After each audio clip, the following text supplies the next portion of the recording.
Latest టెక్నాలజీతో చిన్న injection తో నన్ను పూర్తి ఆరోగ్యవంతురాలను చేశారు. Elite spine and pain management centre, Manikonda, Dilsukh Nagar. ఉండి టీడీపీ ఎమ్మెల్యే అభ్యర్థి రఘురామకృష్ణరాజు ఇవాళ తిరుపతికి వచ్చారు.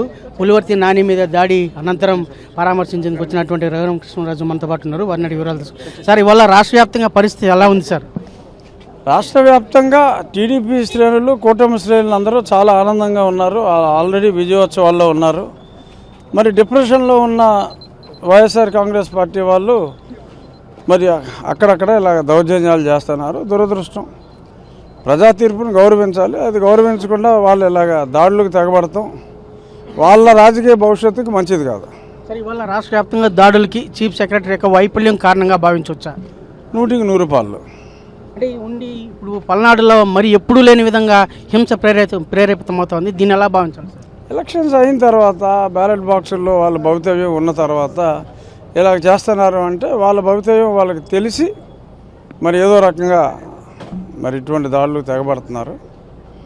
మరి జరగకూడదు, జరుగుతున్నాయి. మరి పోలీసులే చర్యలు తీసుకోవాలి. ఈ 20 రోజుల్లో చర్యలు తీసుకోకపోతే రేపు ప్రభుత్వం ఏర్పడిన వెంటనే కొత్త ప్రభుత్వం ఎవరిని ఉపేక్షించదు. ఇవాళ ఐపాక్ టీంతో సీఎం జగన్ కూడా 150 వస్తుందని చెప్పేసి ఆశాభావం వ్యక్తం చేస్తున్నారు. దీన్ని ఎలా భావించాలి సార్?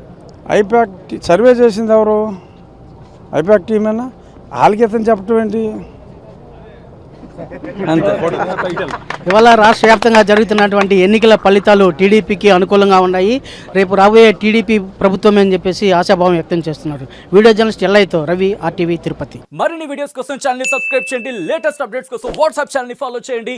అండ్ లింక్ డిస్క్రిప్షన్ లో ఉంది.